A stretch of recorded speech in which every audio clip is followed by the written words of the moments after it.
June 5th. A morning haze lifted from Tiananmen Square in Beijing. Last night, the revolution died in this spot. Thousands of unarmed students called for a free press, human rights, government transparency. They were unarmed. Now a division of Type 59 tanks rumble down the Avenue of Eternal Peace, patrolling Tiananmen Square. The papier-mâché Statue of Liberty that the Chinese students, unarmed, built in the middle of the square, crushed and wiped from the streets. Men in uniform and guns hunker down, scrubbing blood from the pavement, removing any signs of yesterday's incident. Now thousands of people venture down the sidewalk to see its aftermath. They stare vacantly from the sidewalk, careful not to make any eye contact with anyone official. And among those people, you find our hero. Not a physical specimen. In fact, he blends in to everybody else on the sidewalk. He blended in, that is, until he stepped forward, alone, out into the streets, in front of the rumbling tanks. He humbly stands in front of the lead tank. The tank didn't stop. The man didn't move. He flung his right arm. Turn back, because I am not leaving. The Army's orders 2 days earlier still stood. Clear the square at all costs. Evidence of the cost still splattered all over the square. He was unlikely unaware that CNN and at least 4 still photographers were discreetly filming from the hotel balconies above the street. He didn't know that the world was watching. Epic imagery, a single skinny man squaring off against an army, a nation, a system of oppression. One man, unarmed, against 4 tanks. And the tank kept rolling. 15 feet, 10 feet, 5 feet from the man. And the tank stops. The line of tanks behind it are forced to stop as well. It maneuvered to go around the man. The man stepped sideways to block it. But he never stepped backward. The tank stopped, redirected itself forward. It was coming toward the man again. 5 feet, 4 feet, 3 feet. About 2 feet, the tank stops again. And this time turns off its engine. Our hero climbs up the tank. He speaks to the gunner on top. Then he bangs on the hatch. The driver opened, poked out his head. They spoke for a moment. The man climbed down off the tank, and the tanks restarted their engines. It appeared as if he was going to return to the sidewalk. But no, he pivoted and stepped right back in front of the tank. One man, alone, would not yield. Finally, a small group from the sidewalk walked out, grabbed the man, and walked him to the other side of the street where he disappeared. To this day, nobody knows his name. Press, governments, human rights agencies have all tried and failed to find what the world now just calls the Tank Man. But his image covered the front page of newspapers and magazines internationally, all over the globe, by the next week. Later that fall, as Germans and Russians took hammers to the Berlin Wall, they talked about the Tank Man. People all over the world recognized the image of the Tank Man, all over the world, except for China. The wonderful search engine of Google allows China to censor the picture of the Tank Man. And the Tank Man himself has all but disappeared. Nobody knows his name. Nobody knows who he is. And nobody knows if he's alive or dead. But if stepping off the sidewalk that June 5th morning did anything, it assured his immortality. Courage. Nobody ever changed the world just by stepping off the sidewalk, except for the Tank Man, unarmed, peaceful. So much is happening in today's world, and so many people are ratcheting things up. But I think the Tank Man teaches us the lesson that we should learn. I get a lot of mail from people who say, Glenn, you say Gandhi and MLK and the government, we got to take back our rights. Do we? The answer is yes, we do. But it's all in how you do it. The entire world stood with the tank man. Only the oppressors stood against him. He may not have won his freedom, but he inspired the entire world. We really are just one little piece of a puzzle. We can make this about us and our rights, or we can make this about the right of all mankind to be free. Yesterday, the president passed the typical progressive opening play. We're going to do a medical study. I love this one.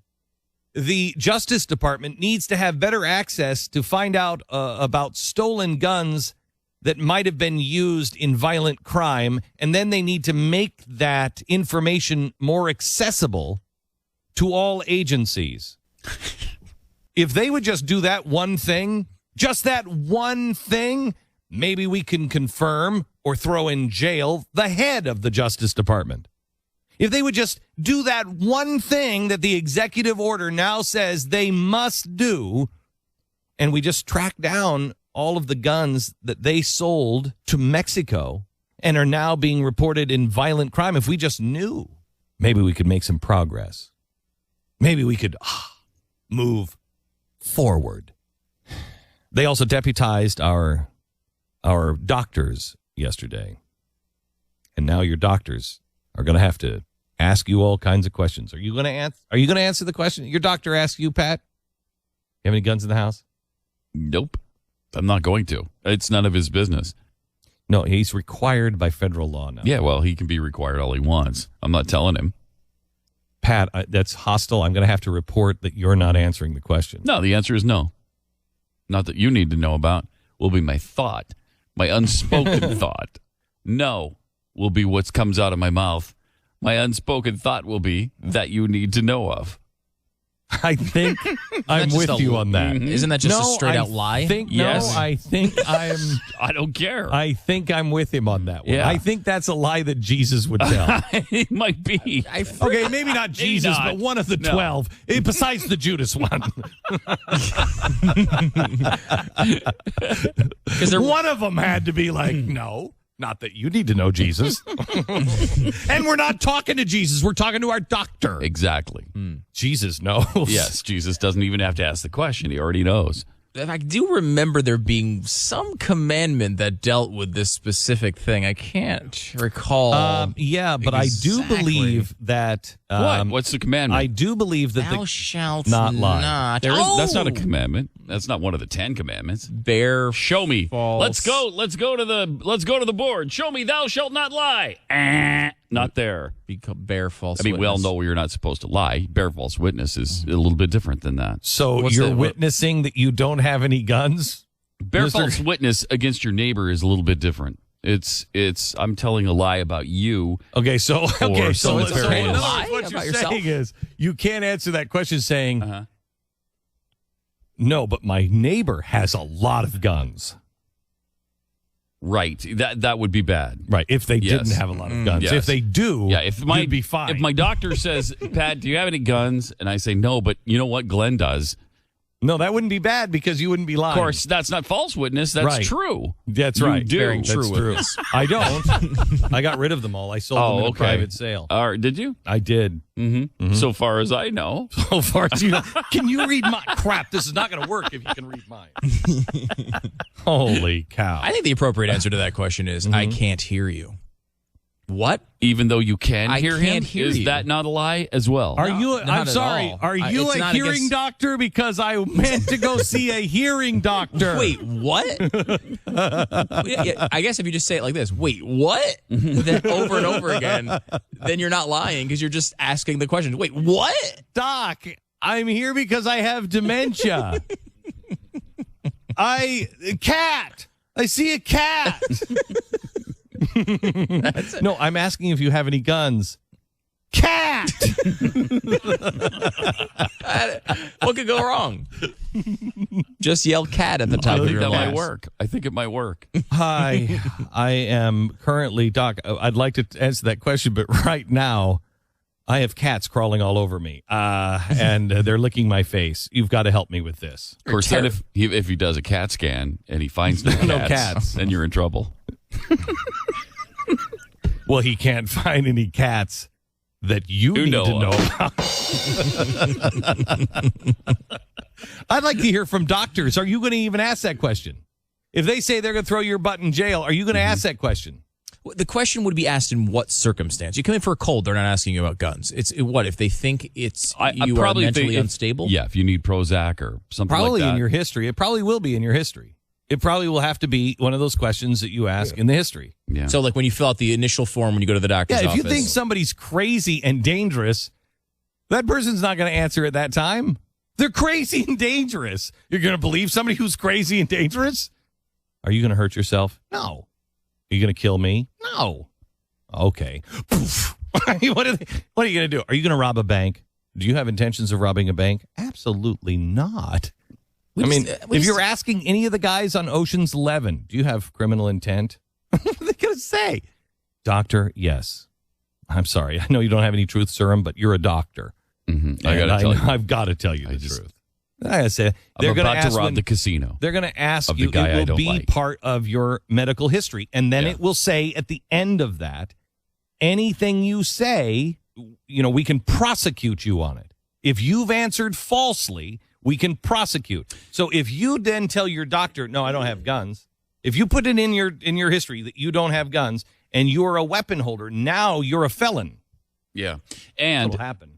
Are they going to have access to the records of whether or not we've had an FBI background check to buy a gun? Because if they're provided that information, they're going to know if you're telling the truth or not. Chances are. So will they have that? I would assume. No, will they have that? Why would a doctor?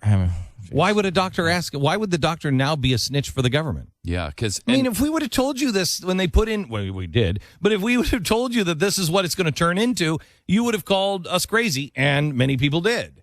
And here it is. And nobody, remember, they would have fought us on this, and they did. This administration is going to take away your guns.